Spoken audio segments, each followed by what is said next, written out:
8 de junio de 1692. Al sheriff del condado de Essex. Saludos. Así que Bridget Bishop, alias Oliver, la mujer de Edward Bishop de Salem, fue acusada y procesada por 5 varias acusaciones, por practicar y ejercer en el 19º día del pasado abril, además de otros días y ocasiones antes y después de ciertos actos de brujería sobre los cuerpos de Abigail Williams, Ann Putnam Jr., Mercy Lewis, Mary Walcott y Elizabeth Hubbard, del pueblo de Salem, muchachas solteras por los cuales sus cuerpos sufrieron daño, aflicción, consumiéndose y siendo atormentados, acusaciones a las que la susodicha Bridget Bishop se declaró no culpable y a juicio se sometió a Dios y su país y fue hallada culpable de las felonías y brujerías de las que se la acusaba, por lo que se la sentenció a muerte.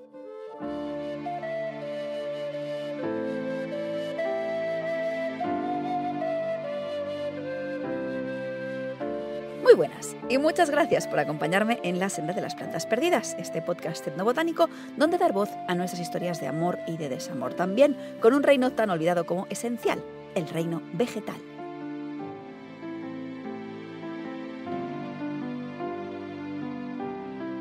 Soy Aina Eserice, bióloga y escritora, y hoy, de forma rara y excepcional, te traigo a un invitado que no tiene clorofila ni carnet de pertenencia al mundo planta, aunque haya sido objeto de estudio de la botánica, ojo, durante muchísimo tiempo. De hecho, fue en la asignatura de botánica de la universidad donde me lo presentaron, a él y a todos los integrantes de su reino. Pues, en efecto, y como mucha gente adivinó, se trata de un hongo, y más concretamente, uno conocido comúnmente como cornezuelo del centeno. Este es pues un episodio un pelín especial, y no solo por la afiliación de su protagonista al reino fúngico, sino porque, a diferencia de todas las demás plantas de las que hemos hablado en esta temporada, no hay ningún documento histórico que lo mencione expresamente en relación con la brujería. Hasta el siglo XX, de hecho, a nadie se le ocurrió relacionarlo con el fenómeno de la caza de brujas ni remotamente, pero desde entonces se ha convertido en un personaje que aparece de forma recurrente en la literatura brujeril. Y no solo brujeril, como veremos un poco más adelante. Intentemos desentrañar esta maraña de ifas que rodean la cuestión, a ver si sacamos algo en claro, empezando por aclarar, válgame la redundancia, quién es y qué estilo de vida lleva nuestro protagonista, tan profundamente distinto al de las plantas.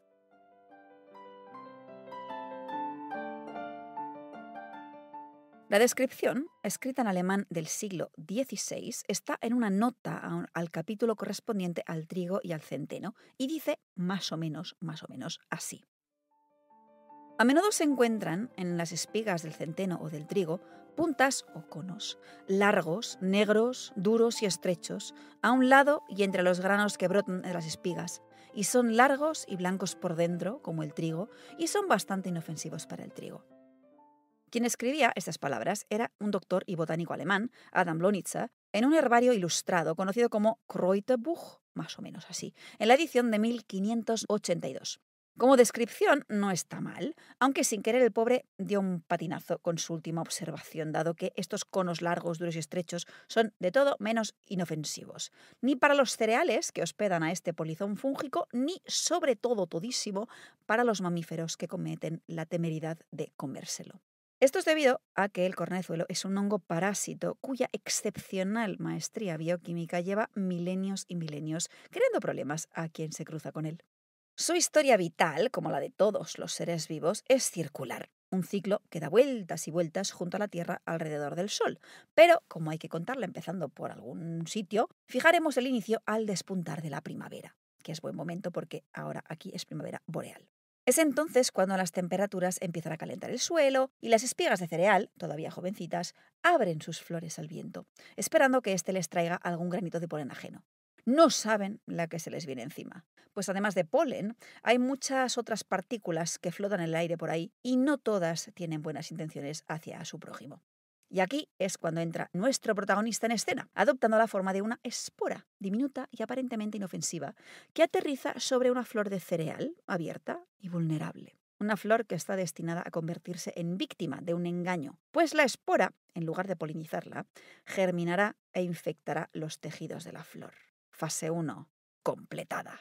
La fase 2 prevé la creación de un ejército un microejército de esporas clónicas, conocidas como conidios, técnicamente, que difundan el hongo a otras flores indefensas vecinas, alistando la ayuda de insectos a los que sobornan con chucherías, literalmente. El cornezuelo, desde la flor en la que se ha instalado y ha parasitado, segregará una sustancia pegajosa de aspecto similar a gotitas como de rocío dulce, con una función que es idéntica al néctar floral, solo que los insectos que se rindan al soborno no transportan polen, sino nuevos focos de infección fúngica. Con el paso de los meses, al acercarse el final del verano, se completará la fase 3 del plan magistral del cornezuelo, que lo verá convertido en una estructura dura, oscura y en forma de cuerno o clavo de hasta 5 centímetros de largo más o menos, con que sobresale de la espiga que ha infectado. En botánica lo conocemos como esclerocio, a esta estructura quiero decir. Y si nadie siega la espiga y la recoge y se la lleva a un granero, este esclerocio caerá al suelo y permitirá al hongo sobrevivir al invierno tan panchamente, esperando ahí quietecito a que vuelva la primavera. Será entonces cuando el esclerocio se despertará. De él despuntarán cuerpos fructíferos como una especie de mini setitas, si las ves, listas para liberar un torrente de esporas sexuales en el aire, esporas de apariencia inofensiva, que buscan flores abiertas y vulnerables a la infección, y así volvemos a empezar y cerramos el ciclo. Aunque todas las fases son importantes para el cornezuelo, evidentemente, la más visible y relevante para nuestra historia es la fase 3, la tercera, cuando se convierte en esclerocio. La forma y el color, que hemos dicho que es oscuro, normalmente entre el negro y el púrpura, de esta estructura son responsables de su nombre científico, que es Claviceps purpurea, pero también de sus numerosos nombres comunes, entre ellos el mismo cornezuelo por tener forma de pequeño cuerno. El francés, ergot, del que derivan términos como ergotismo y también ergot en inglés, proviene del término argos o argot, uno de cuyos significados en francés antiguo y creo que moderno también es espolón de animales como por ejemplo los gallos. Como habrás notado por las descripciones de las varias formas que adopta el cornezuelo a lo largo de su ciclo vital, este no es un hongo que forme parte del equipo de las setas típicas tópicas que solemos imaginar cuando hablamos de reino fúngico. De hecho, durante muchísimo tiempo, hasta bien entrado el siglo XVIII, nadie pensaba que se tratase de un hongo. Más concretamente, fue en 1764, cuando un botánico alemán lo reconoció como tal y no todo el mundo estaba convencido del tema. Como buen parásito que es, el cornezuelo depende necesariamente de las plantas que le sirven de hospedadoras. Y la fortuna quiere que de los aproximadamente 60 hermanos dentro del género Claviceps, aunque los números oscilarán según a quién le preguntes, nuestro protagonista de hoy sea de los más generalistas y poco tiquismicosos que hay. Allá donde otros Claviceps son bastante selectivos y se limitan a parasitar un puñado de especies, Claviceps purpurea es un vividor que se arrima a las flores de más de entre 200 y 400 plantas distintas. Eso sí, no le dan a cualquiera, sino que pertenecen a la familia de las gramíneas, o sea, las poáceas, pertenecen a ella los cereales, o de las ciperáceas, a la que pertenece el papiro, por ejemplo. Esto no significa que cualquiera le vaya igual de bien, tiene sus preferidos, por supuesto. No es casualidad que su nombre común en castellano sea cornezuelo del centeno. Para que te hagas una idea, en un análisis realizado hace una década más o menos sobre el porcentaje de infección por cornezuelo en campos de cereal, mientras que la avena, los trigos y la cebada tenían como máximo un 30-39% de espigas infectadas, en el caso del centeno la cifra ascendía a más del 80% de infección. Las consecuencias para los cereales en cuestión son bien, le damos un poco la razón a Lonitzer, son más bien escasas. A verlas, haylas, pues el cornezuelo es siempre un parásito y no es inofensivo para las plantas en las que se instala. Sin embargo, esta relación, que parece beneficiar únicamente al cornezuelo, podría tener ventajas insospechadas para las plantas parasitadas, pues la presencia de este hongo, que es altamente tóxico para los mamíferos, podría servir como disuasión para herbívoros hambrientos. De ser así, esta asociación se convertiría en una especie de simbiosis raruna en la que ambos participantes sacan provecho, aunque la relación se camufle como parasitismo. Quien no saca provecho en absoluto de esta alianza cereal-cornezuelística, ya lo hemos dicho, son los mamíferos que tienen la mala suerte de hincarle el diente a un esclerocio, entero, molido, crudo o cocido, da igual, de Claviceps purpurea, que está cargadito de compuestos que pueden resultar muy problemáticos para quien los ingiera y que se conocen bajo el nombre genérico de alcaloides ergóticos. Y si en otras ocasiones he dicho que no todas las relaciones entre plantas y brujería están mediadas por la bioquímica vegetal, como por ejemplo sucedía muy claramente en el episodio anterior del Serval, en este caso no cabe la menor duda. Los responsables de todas las acusaciones dirigidas al cornezuelo son, sin duda alguna, sus alcaloides. Algunas de estas acusaciones están de sobras demostradas, mientras que otras son suposiciones o hipótesis más o menos plausibles, pero siempre suposiciones o hipótesis. Demos un paseo por las distintas salas de juicio donde hemos sentado al cornezuelo en el banquillo de los acusados, incluyendo, por supuesto, casos de brujería, y veamos qué veredicto sacamos al respecto.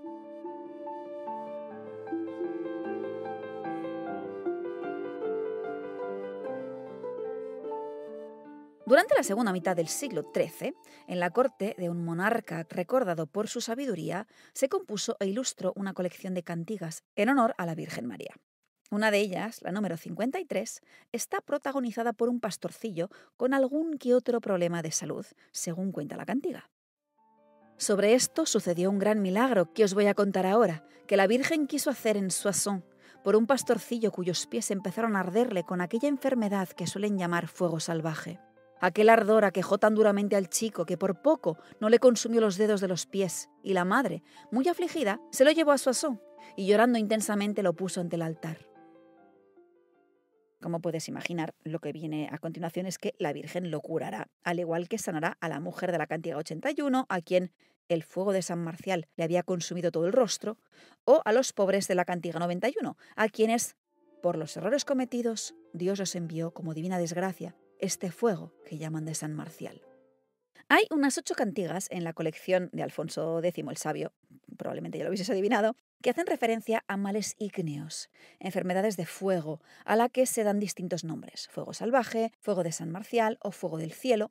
Todas, salvo una de las cantigas que se ubica en Sicilia, se desarrollan en Francia, y todas ellas se han interpretado, a posteriori claro, como referencias a episodios de ergotismo, provocado por el consumo accidental de los alcaloides ergóticos que sintetiza el cornezuelo del centeno en sus esclerocios oscuros. Ahora, puede que te preguntes que cómo es posible que alguien se coma un esclerocio accidentalmente, si son negruzcos y pueden superar los 5 centímetros de longitud. Está claro que nadie en su sano juicio los confundiría con un grano de cereal, digamos, normal. Y sin embargo, podía pasar y pasaba perfectamente, por 2 motivos principales.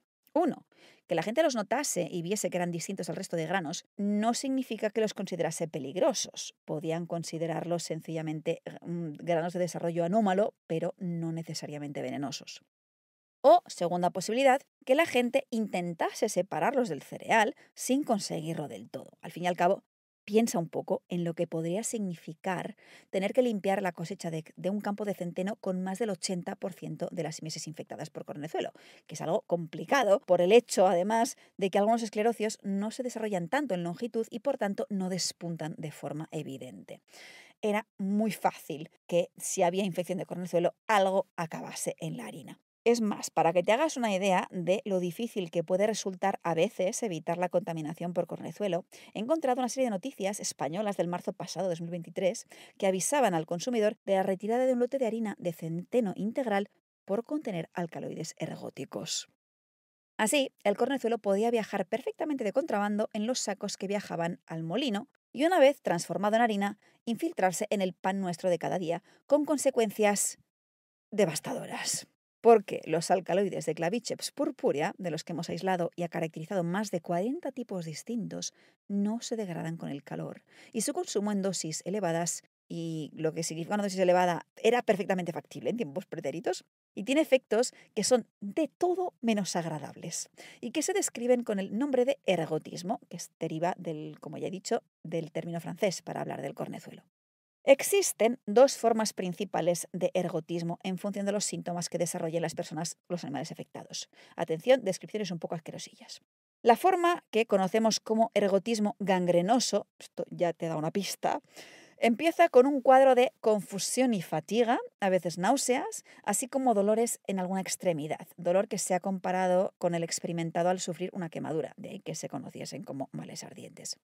A lo largo de las semanas sucesivas, la extremidad inflamada se hincharía claramente entre dolores agudos que a continuación desaparecerían porque se pierde la sensibilidad en las zonas afectadas. Luego aparecen ampollas azules o rojas, la piel se seca, se enfría, pierde color y por fin los tejidos de las extremidades mueren por falta de riego sanguíneo, quedando negros y llegando en algunos casos a desprenderse por sí solos.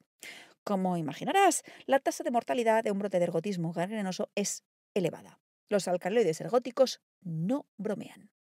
En el caso del ergotismo convulsivo, en cambio, los síntomas se desarrollan de manera un poco distinta. Primero, sientes que te pesan las extremidades y la cabeza, sufres una ligera diarrea, problemas de estómago, pierdes un poco la sensibilidad en pies y manos y sobre todo aparece una sensación de pinchazos o de hormigueo en las extremidades, bastante desagradable al parecer, como si tuvieses eso, hormigas debajo de la piel pululando.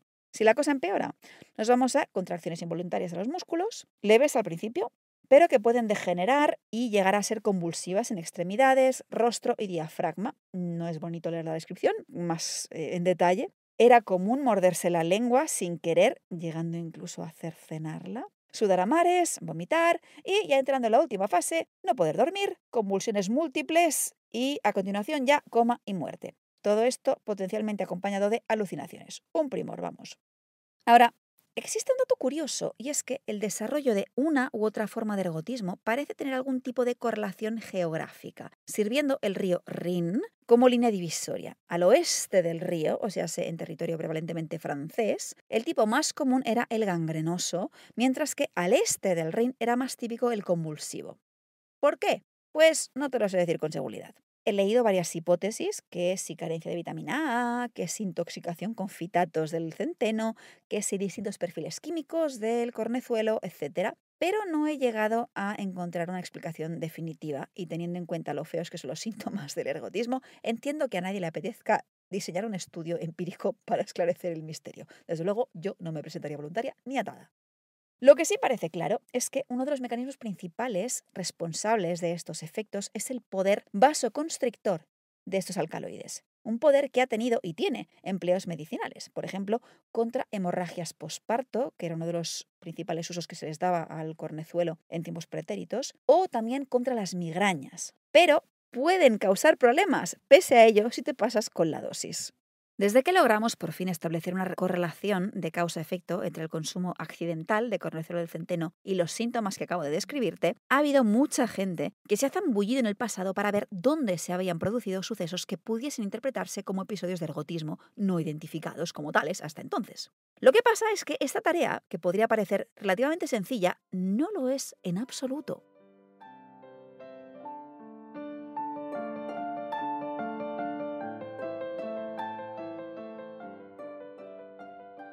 Empecemos con la categoría que podríamos clasificar como epidemias y enfermedades, la más fácil de cotejar, aunque no siempre tanto como uno querría, dado que las descripciones que tenemos en documentos pretéritos rara vez dan un listado de síntomas médicos que sirvan como diagnóstico fiable. Atención.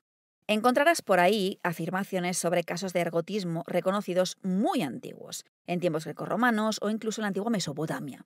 Pero cuando he ido a buscar estas referencias, las cosas dejan de estar tan claras. Para empezar, no podemos hablar de epidemias de ergotismo en sociedades que no dependiesen del cultivo del centeno para su supervivencia. Y el centeno no fue cereal especialmente apreciado o consumido ni en Mesopotamia, ni en Grecia, ni en Roma. De hecho, la climatología en la Baja Mesopotamia es demasiado cálida para el cornezuelo, que quiere inviernos bastante más fresquitos. Así pues, aunque pudo haber casos esporádicos de ergotismo, lo más probable es que fuesen bastante raros. De hecho, no hay menciones inequívocas al cornezuelo en la literatura médica mesopotámica y tampoco en la literatura griega. Ni Teofrasto ni Dioscórides lo mencionan de forma inequívoca, atención. Por ejemplo, Teofrasto habla de erisibe, pero en su texto no lo describe con pelos y señales, así que no veo cómo podemos tener la seguridad de que se hablaba de Claviceps purpúrea y no de cualquier otro hongo parásito de cereales. El hecho de que más adelante la palabra erisibe designase al cornezuelo no significa que en tiempos de Teofrasto lo hiciese. Entonces, mucho cuidadito con esto. Las cosas mejoran, bueno, o empeoran, según cómo se mire, al entrar en la Edad Media, cuando aparecen las condiciones agrícolas y climáticas idóneas para que se produzcan episodios de ergotismo con tintes epidémicos en varios puntos de Europa central y septentrional, a saber, las tierras de las actuales Francia y Alemania. En estas regiones tenemos varias menciones a epidemias, por ejemplo en el siglo IX en Alemania o a finales del X en Francia, que han sido interpretadas como intoxicaciones en masa por alcaloides ergóticos. Sin embargo, las fuentes sobre las que se basan estas interpretaciones no siempre son del todo fiables o no lo suficientemente específicas como para permitir su diagnóstico preciso. Encontrarse con menciones a una pestilencia ígnea en una crónica o en un sermón religioso no basta para asegurar con certeza que estas fuesen referencias a un brote de ergotismo, porque, increíble pero cierto, cuando vas a ver las posibles enfermedades que podrías describir como mal ardiente, son muchas más de las que podrías pensar a priori, algo que me ha sorprendido al descubrirlo, pero sí, por desgracia, así es. Estos males se conocen normalmente como fuegos de San Antonio, aunque, repetimos, no todos los fuegos de San Antonio corresponden necesariamente a casos de ergotismo y, ojo, tampoco fue este santo el primero asociado a los males ardientes, ni tampoco el único que los curaba. Quizás recuerdes, por ejemplo, que en las cantigas es la Virgen quien lo hace. Sea como fuere, sí, es razonable, más que razonable pensar que al menos algunos de estos episodios sí estuviesen provocados por alcaloides ergóticos.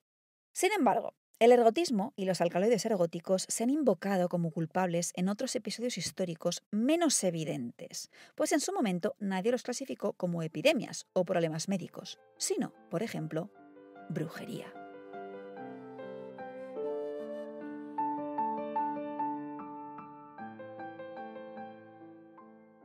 Los primeros síntomas aparecieron en diciembre del año del Señor de 1691, pero el ambiente no empezó a caldearse hasta unos meses más tarde, ya entrado en 1692. Fueron niñas y adolescentes de entre 9 y 17 años quienes lanzaron las primeras acusaciones, viéndose aquejadas por ataques más o menos violentos de convulsiones, pinchazos, calambres o mordiscos. Los documentos del juicio mencionan otros síntomas de embrujo sufrido por las muchachas, como la pérdida temporal de los sentidos, sensaciones ardientes, visiones o dolores abdominales, entre otros. Hubo 3 muertes humanas y varias bajas entre las vacas del pueblo. El número de personas afectadas llegó a ascender a la treintena, y 30 fueron también las acusadas, de las que 19 fueron acusadas en la horca y otras 6 murieron en la cárcel. Sí, estoy hablando, en efecto, de los famosos juicios de Salem, un pueblecito en Massachusetts, en la costa atlántica norte de los Estados Unidos, que fue escenario de los juicios por brujería más sonados de la historia americana.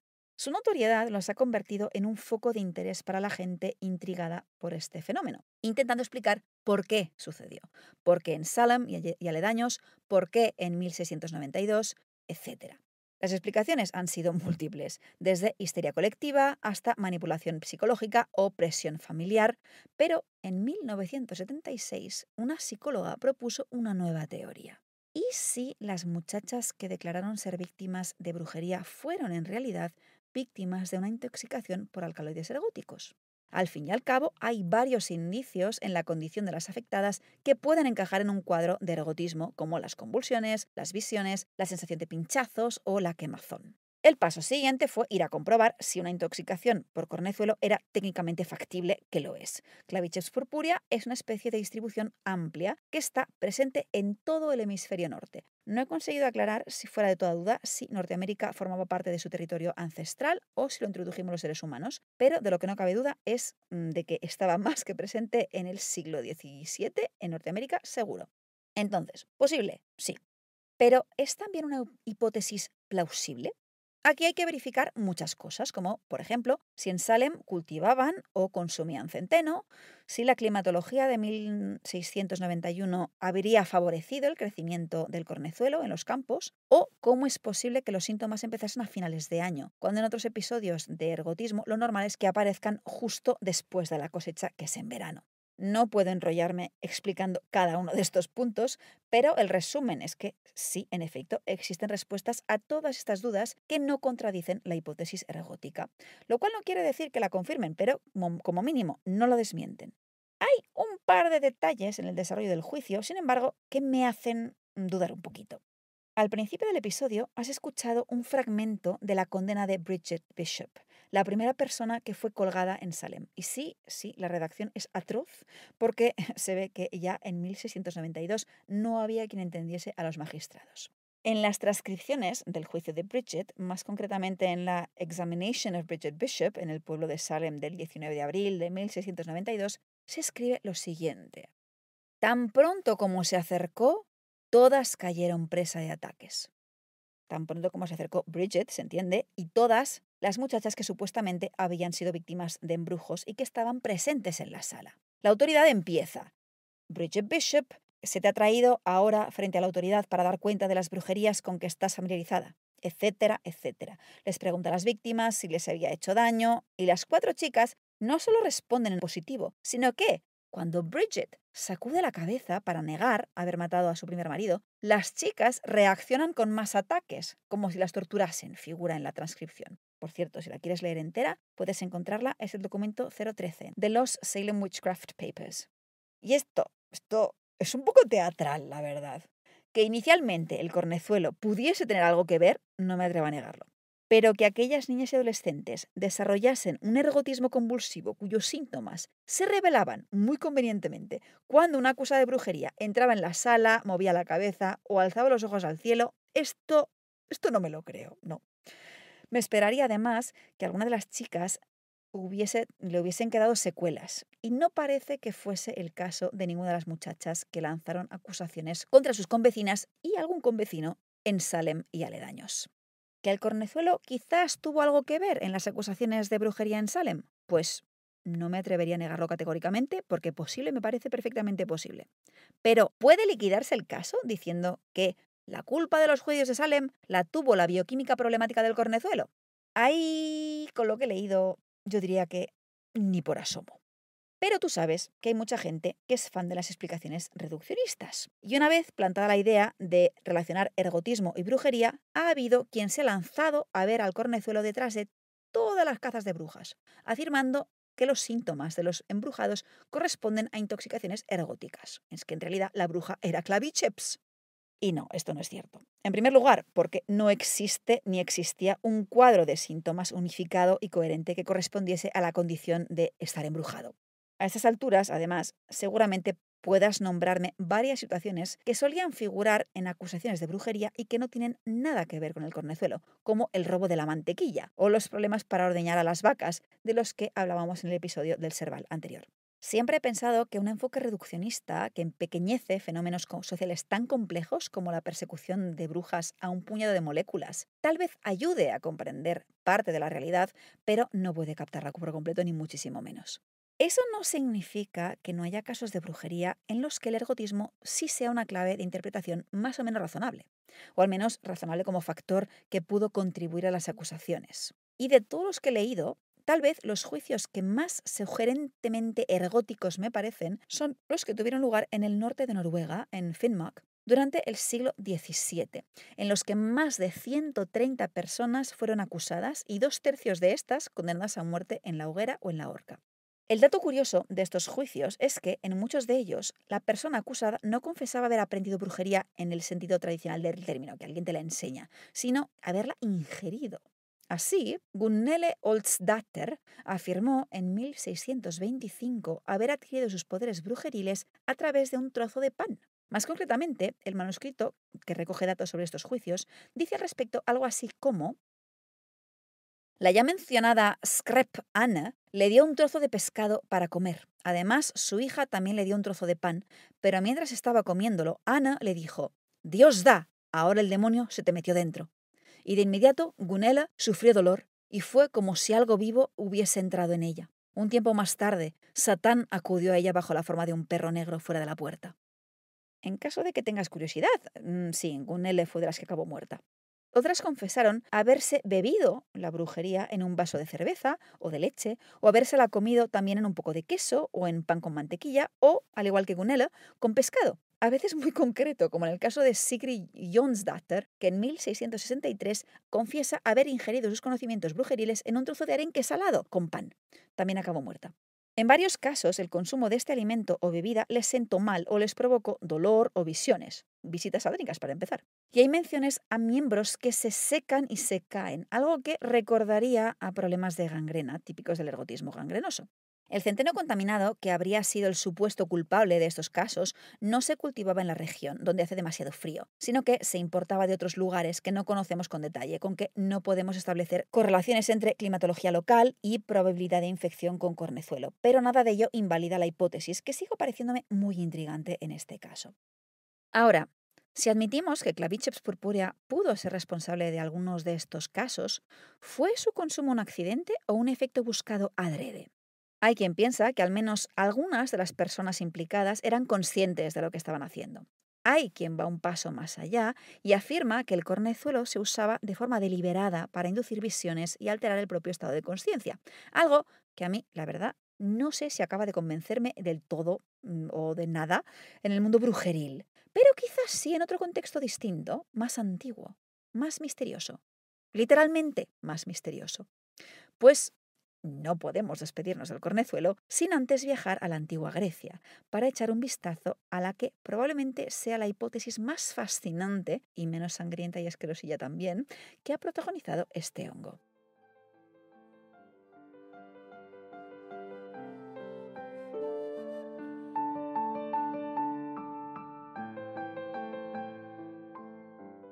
A Deméter de hermosa cabellera, diosa venerada, empiezo a cantar. A ella y a su hija de finos tobillos, raptada por Aidoneo, por concesión de Zeus. Así empieza la composición considerada como uno de los más antiguos poemas conocidos como himnos homéricos, porque antaño se atribuían a Homero, aunque hoy sabemos que no son suyos.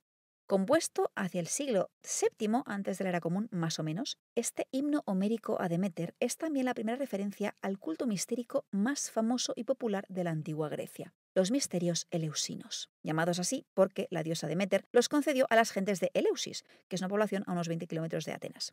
Por otro lado, el nombre de misterios proviene de la palabra griega mustes, que significa iniciado, pues estos misterios no eran públicos y lo que sucedía en ellos era secreto sumario. Para acceder a la revelación eleusina era necesario iniciarse, algo que, sin embargo, estaba abierto a toda persona que hablase griego, pudiese pagar el precio mínimo de iniciación y no hubiese cometido asesinato o sacrilegio. Estaban abiertos a mujeres y a esclavos, por tanto. Por suerte o por desgracia, no nos consta un Eleusilix a lo largo de sus 1200 años, nada más y nada menos, de existencia hasta su desaparición en el siglo IV de la era común. Los misterios fueron siempre, pues eso, un misterio, fuera del círculo de los iniciados, pues nadie traicionó el secreto de la revelación eleusina. Tenemos pistas, como el himno homérico a Deméter mismo, y menciones de algunos autores como Aristóteles o Plutarco, pero en realidad, y más allá de generalidades, no sabemos en qué consistían exactamente las ceremonias desarrolladas en el interior del templo eleusino o Telesterion. Fuese lo que fuese, al parecer era una experiencia transformadora para los iniciados, que salían de Eleusis con la esperanza de encontrar felicidad más allá de la muerte. Sí, es verdad. Aunque la revelación eleusina siga siendo un misterio, alguna cosilla sobre el culto sí sabemos. Y de todas estas cosas hay una que ha atraído la atención de botánicos y micólogos durante el siglo XX: el consumo de una bebida, conocida como kikeon o kukeon, que es un término que deriva de la palabra griega para referirse a mezclar o a remezclar, como si de un cóctel se tratase. Este quiqueón aparece mencionado en el himno homérico a Deméter como una mezcla de harina de cebada, agua y menta puleo, que glescon o blescon, la menta puleum. Pero, atención, que esta palabra existe fuera del contexto eleusino, y en este caso se trataría de un término amplio que admitía distintas combinaciones de ingredientes añadidos a la cebada de base, desde vino o miel hasta cebolla o queso.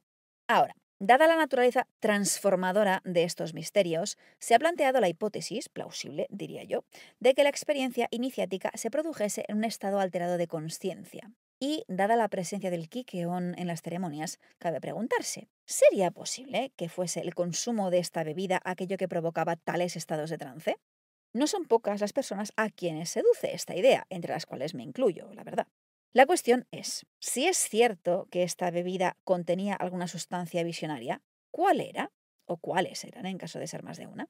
Las posibilidades que se han propuesto son varias, pero hay una especialmente famosa, planteada en 1978, fue una década buena para el cornezuelo, por un grupo de investigadores que escribieron un libro titulado El camino hacia Eleusis, desvelando el secreto de los misterios, del que por cierto tengo una copia en casa, bueno, de la edición conmemorativa.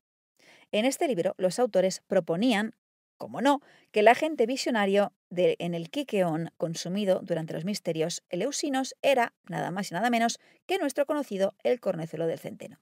Pero, un momento, ¿cómo que agente visionario? Si hasta ahora hemos hablado de gangrena, convulsiones y lindezas parecidas. ¿Qué relación guarda el cornezuelo con los estados alterados de conciencia? Bien, la respuesta es sencilla y complicada a la vez, y tenemos que buscarla entre los alcaloides ergóticos de este hongo. Como te contaba hace un rato, estos son muchos y muy variados, y a lo largo de los 2 últimos siglos hemos logrado aislar y caracterizar un buen número de estos, e incluso toquitearlos para convertirlos en algo ligeramente distinto. Y, fruto de uno de esos toquiteos, en el 1943 nació en un laboratorio suizo una molécula conocida como dietilamida del ácido lisérgico, o LSD, para las amistades.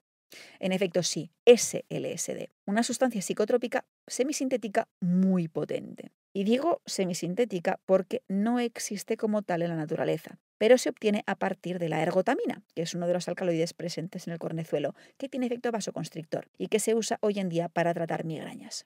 Entonces, ojo, los esclerocios de Claviceps purpurea no contienen LSD, pero sí un montón de alcaloides que pueden provocarte gangrena y otras cosas poco recomendables. Algunos de esos compuestos tendrían ciertas propiedades psicotrópicas, aunque mucho menos intensas que el LSD, y con posibles efectos secundarios indeseados, como la ergina o la isoergina. Pero no parece que entendamos bien del todo su funcionamiento. Y aunque he leído algún que otro artículo que propone métodos de preparación del quiqueón que supuestamente degradarían los compuestos peligrosos y dejarían intactos a los visionarios, o convertirían directamente unos en otros, me fío de que la química está bien hecha, pero no parece que nadie haya hecho el experimento en sí. Se ha quedado solo a nivel de teoría. Y la teoría está muy bien, pero a nivel práctico, ¿qué?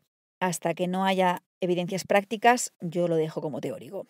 Otra posibilidad sería encontrar un clavíceps que naturalmente sintetizase únicamente los compuestos visionarios, algo que, al menos en teoría, no es imposible. Sabemos que existen distintas razas químicas entre los cornezuelos, que difieren en las proporciones relativas de alcaloides ergóticos que contienen, y también que estas proporciones pueden variar un poco en función de la planta que parasiten, pero que yo sepa al menos, no tenemos la seguridad de que existiese una raza de Claviceps purpurea cerca de Eleusis que sintetizase un cóctel de alcaloides puramente visionarios sin provocar ningún tipo de efecto secundario indeseado. Al fin y al cabo, perder manos o pies necrotizados no es el mejor modo para no tenerle miedo a la muerte, diría yo. ¿Posible? No niego que sea posible. Pero tampoco hay suficientes pruebas duras como para que me atreva yo a afirmarlo con rotundidad. Y con pruebas duras me refiero a análisis de algún recipiente antiguo con restos de quiqueón hallado en Eleusis, porque los misterios eleusinos, al parecer, eran eleusinos porque tenían que desarrollarse en esa localidad, sin admitir sucursales en otros sitios. Pero que yo sepa, no se ha encontrado ningún recipiente con esas características. Es decir, que sepamos con certeza que contenía quiqueón y con restos orgánicos que podamos analizar para intentar localizar restos de su composición. ¿Dónde nos deja esto? Según lo veo yo, nos deja con varias hipótesis más o menos plausibles. A saber, que los misterios eleusinos incluían el consumo de alguna sustancia visionaria, me parece probable. Que esta sustancia podía ser una o varias, ¿por qué no? Que entre ellas podría haber hongos, porque el cornezuelo no ha sido el único candidato, lo veo posible, y que Claviceps purpurea podría haber formado parte de estos ritos, aunque no sepamos exactamente cómo y con un nivel de seguridad tal además que nadie llegase a desarrollar problemas como gangrena o convulsiones, y todo esto sin que nadie en el resto de la sociedad sospechase o siquiera tuviese conocimiento de la existencia y los efectos del cornezuelo del centeno. ¿Posible? Vale, es posible. Pero conviene no perder de vista que todo esto son hipótesis, no certezas. Que yo sepa, nadie ha demostrado fuera de toda duda que los misterios eleusinos fuesen un culto agroenteogénico cuyos iniciados consumían alcaloides ergóticos para tener experiencias místicas, y repetirlo una y otra vez no va a hacer que esto sea más o menos cierto. Lo que sí consiguen estas repeticiones, ojo, es hacernos creer que, como todo el mundo lo dice, tiene que ser verdad. Un mecanismo psicológico curioso que lleva siglos convirtiendo hipótesis más o menos plausibles en verdades socialmente aceptadas. Si todo el mundo dice que las brujas existen, será por algo, ¿no? Por eso, ante todo, prudencia y sentido crítico. Y respeto, muchísimo respeto a Clavicheps purpurea y a su capacidad de encender fuegos bajo la piel de quien se le acerca demasiado.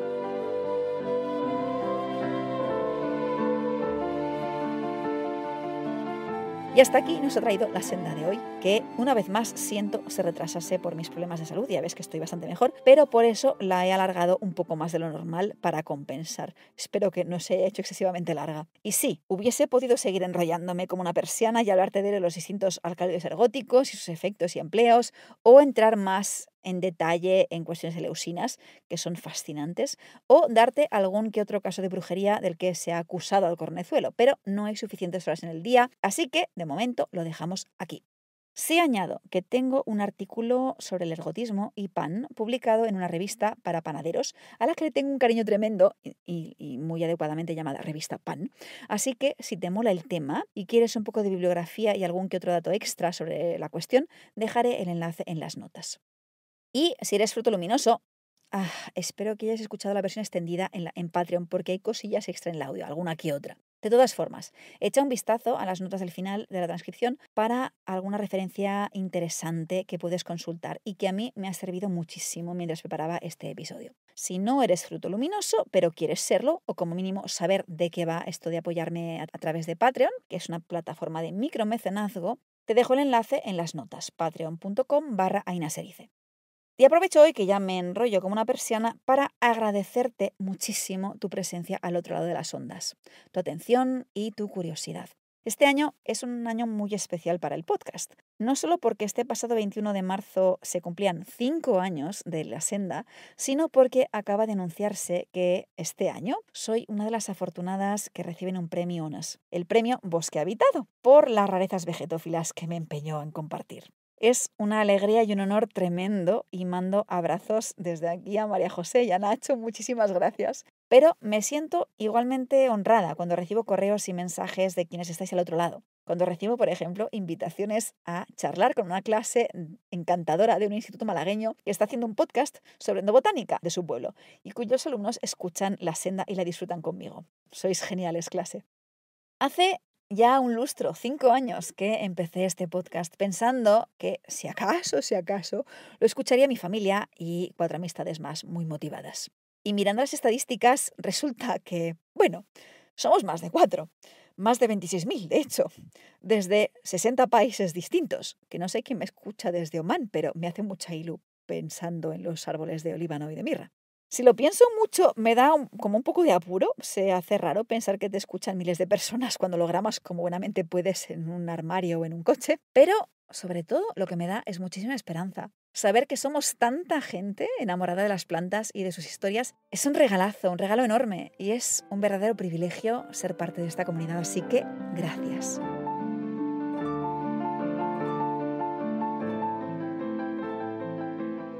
Le he dado muchísimas vueltas a nuestra siguiente invitada, dudando entre especies e intentando cuadrar mi curiosidad, el tiempo que tengo para preparar el episodio y la cantidad de información que tendría que procesar. Y al final me he decidido por una planta que adoro y que conozco muy bien, de hecho la tengo en la cocina, pero que hasta hace poco no tenía yo la menor idea de que tuviese relación con la brujería. Así pues, no pienses en hierbas brujeriles clásicas al escuchar las siguientes pistas para adivinar su identidad. La primera es anís. La segunda, rodillas. Y la última, carrera. Ya sabes que si por un casual o por arte de magia brujeril se te ocurre de quién se trata nuestro próximo invitado, me lo puedes contar, ya sea dejándome un mensaje en el podcast, en redes sociales, mandándome un correo. Ya sabes que cualquier cosa que tengas a bien compartir conmigo, estaré encantadísima de recibirla y leerla. Y enhorabuena, muchísimas enhorabuenas a Manu, a Carmen, a Andrea, a Gary, a Beni y a Álvaro y a Julia, y creo que no me dejo a nadie, por haber adivinado que se trataba del cornezuelo. Y enhorabuenas también a quienes adivinasteis que era un hongo, pero optasteis por la manita muscaria. Otro día haremos la manita, más adelante.